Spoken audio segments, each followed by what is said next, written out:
शिव महापुराण के प्रारंभ में ही कथा श्रवण करने की विधि बताई गई है। विधि,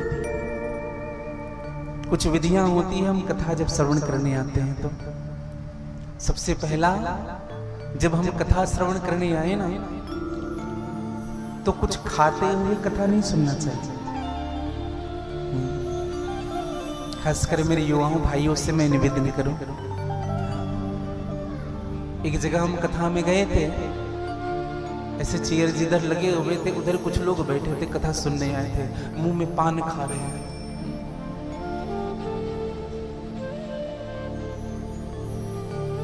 अच्छा, लोग कथा भी कैसे सुनते हैं? बैठे थे पान खा करके और कैसे सुन रहे थे? हाँ? एक निवेदन करूं मेरे भाई बहन, हाँ समझिएगा, सब कुछ देगा मेरा महादेव आपको।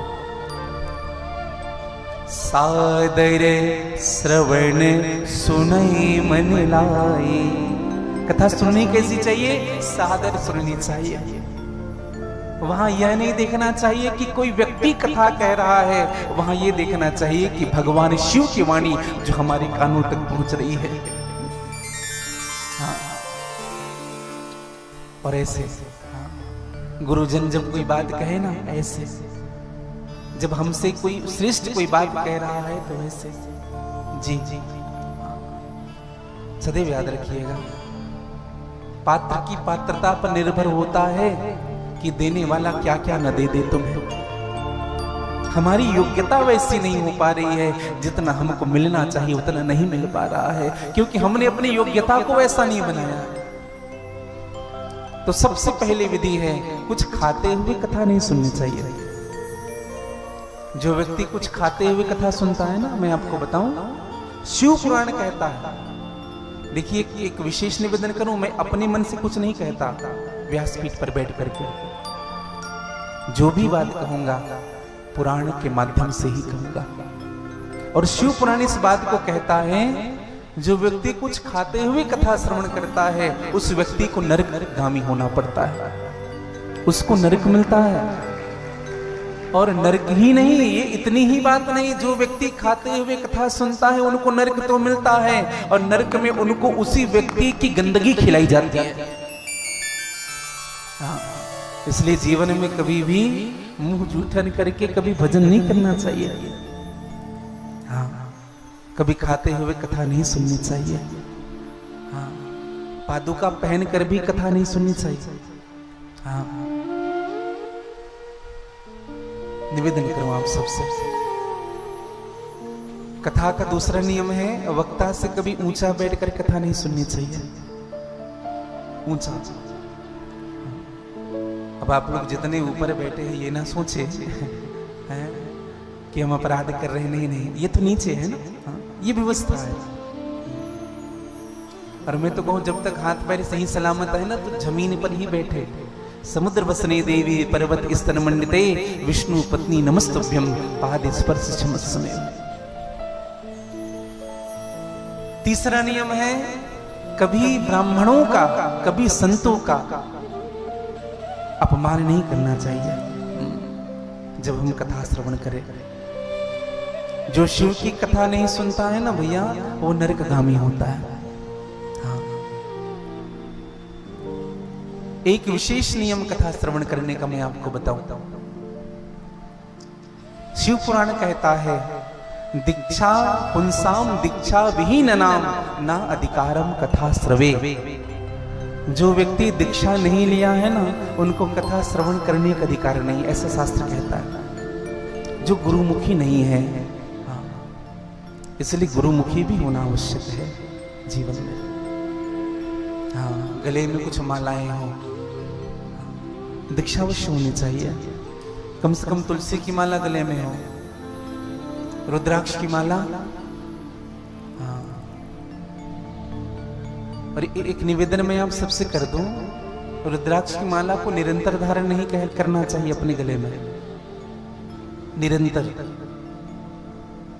क्योंकि मासिक धर्म में रुद्राक्ष वर्जित है। शिव पुराण की विश्वेश्वर संहिता 43वें अध्याय का 25वां श्लोक शिव पुराण के अनुसार। हाँ, शिव पुराण की विश्वेश्वर संहिता की 43वें अध्याय का 25वां श्लोक कहता है, मध्यम मांसनम तूल सुनम। हाँ, मांस खाने वाले को, शराब पीने वाले को, जिनको मासिक धर्म आए, जो व्यक्ति अपवित्र हो, उनको रुद्राक्ष धारण नहीं करना चाहिए। हाँ,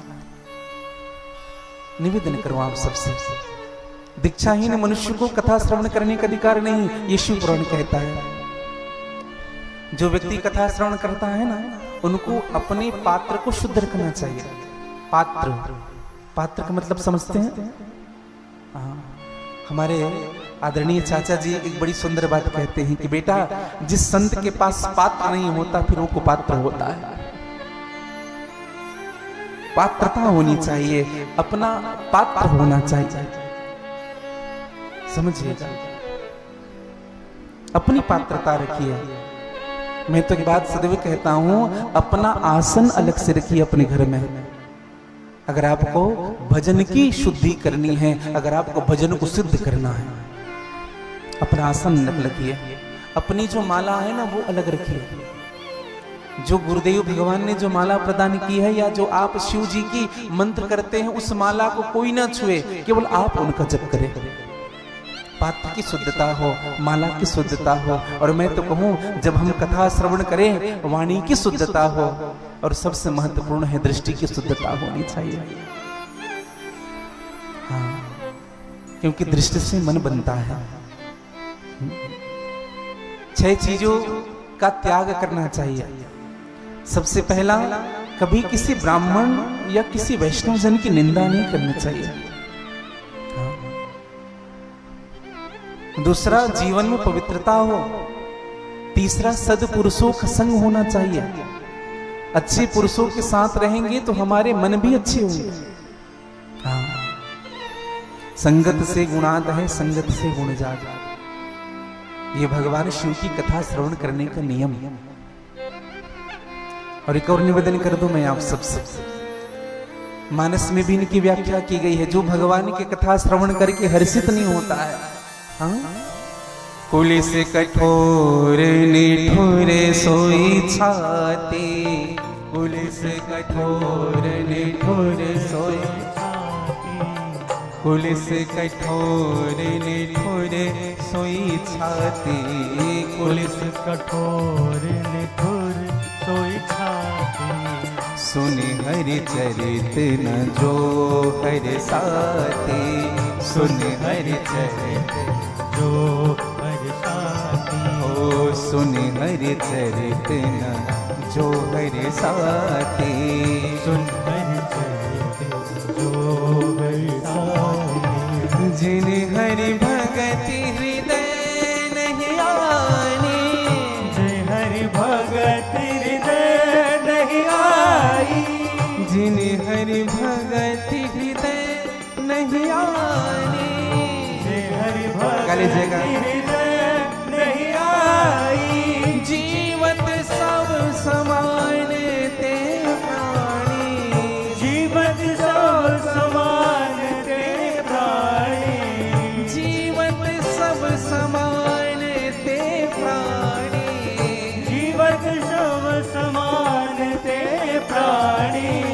जे नहीं करई राम गुण गामा, जे नहीं करे राम गुण गामा, जे नहीं करे राम गुण गामा, जे नहीं करे राम गुण गामा।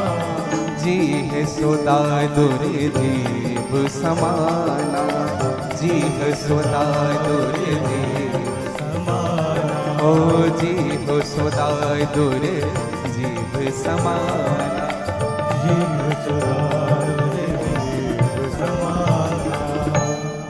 जिनकी भगति हृदय नहीं आनी। देखिए, दर्शन करिएगा, यहाँ शिव पुराण कहता है, मानस में भी इनकी व्याख्या है, जो भगवान की कथा को श्रवण करके हर्षित नहीं होता है ना, उनका जो हृदय होता है ना भैया, वो वज्र के समान होता है, पत्थर के समान होता है। और जो भगवान की कथा श्रवण करके हर्षित नहीं होता है, कुलिस कठोर निठुर सोई छाती, सुन हरि चरित न जो हर्षाती। जो भगवान की कथा श्रवण करके प्रसन्न नहीं होता है ना, उनका हृदय ना पत्थर की तरह है। आप देखेंगे कई लोगों को 3 घंटे कथा में बैठेंगे आकर के, और कैसे बैठेंगे। हमें तो कभी कभी लगता है इनको कुछ जबरदस्ती तो नहीं बिठा दिया, या उनको कह दिया वो हंसना नहीं है तुम्हें 3 घंटे।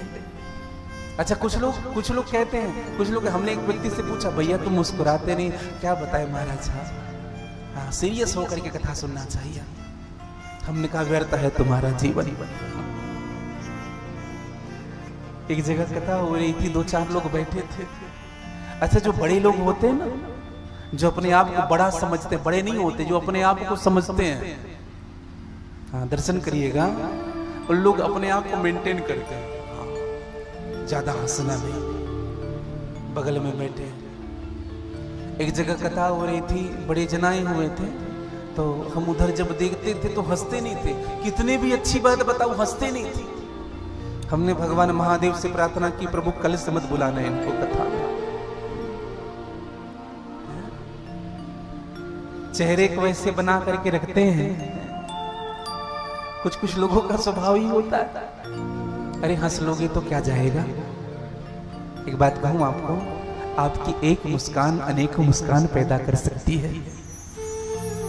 आपकी एक हंसी अनेकों हंसी पैदा कर सकती है। मैं तो कहूं मुस्कुराना पुण्य है, मुस्कुरा लीजिए। हाँ, मुस्कुराते रहो जीवन में। मैं एक बात कहूं, जिंदगी आसान हो जाएगा, ये मंत्र सीख लीजिएगा अपने जीवन में। जीवन बहुत आसान हो जाएगा। हाँ, अगर कोई बात बुरी लग जाए ना, मुस्कुरा दिया कर। गालिब ने एक बड़ी सुंदर शेर कही, गम को यूं पर्दों में छुपा लेना, गम को यूं पर्दों में छुपा लेना, कभी दिल दुखे तो मुस्कुरा लेना। और विपत्ति से ये मत कहिएगा कि मेरे पास विपत्ति है। कभी महादेव के सामने ये मत कहिएगा कि मेरे पास विपत्ति है, मुझे गम ने घेरा है, मुझे समस्याओं ने घेरा है। अरे विपत्ति से, गम से, समस्या से कहिए मेरे पास महादेव है, आ मुझे सता के दिखा। विश्वास रखिएगा इन पर। और जब जीवन में, अच्छा जीवन में समस्या भी आती है, वह समस्या अपनों का परिचय कराने के लिए आती है। आपका अपना कौन है और पराया कौन है। हर समस्या, ध्यान रखिएगा, आपके जीवन की हर समस्या एक नई सीख दे करके जाता है आपको। हाँ, निवेदन करो, क्योंकि संसार में केवल शिव जी ही अपने हैं और कोई अपना नहीं। जो भगवान की कथा श्रवण करके हर्षित नहीं होता है ना, उनका मुख क्या है, उनका हृदय वज्र के समान है। और जो शिव का नाम नहीं लेता है, भैया सेट करो ना बेटा इसको, श्री राम, थोड़ा रिवर्ब देकर के थोड़ा बढ़ा के। जो भगवान शिव का नाम नहीं लेता है, शिव का नाम, दर्शन करिएगा, उनकी जिह्वा चमगादड़ की जिह्वा है। हम नहीं कह रहे जे नहीं करे राम गुण गामा, जीह सो दादुर जीभ समाना। दादुर की जिह्वा है अर्थात चमगादड़ की जिह्वा है। चमगादड़ देखा है आप लोगों ने? किस किसने देखा है? सबने देखा है। अच्छा, चमगादड़ को देखेंगे, चमगादड़ उल्टा लटकता है कि सीधा? उल्टा। आप देखेंगे चमगादड़ के शरीर में एक ही छिद्र होता है,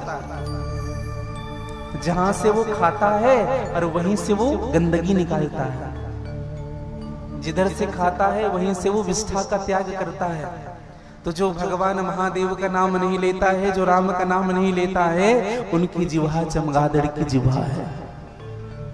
हम नहीं कह रहे।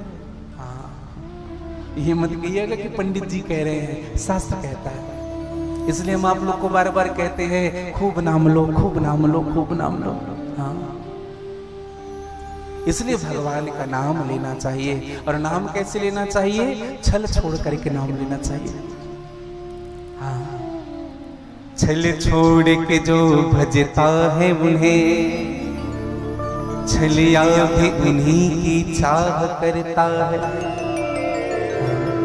दिखलाता उसे छवि की किरणें, दिन रात जो दर्द सहा करता है।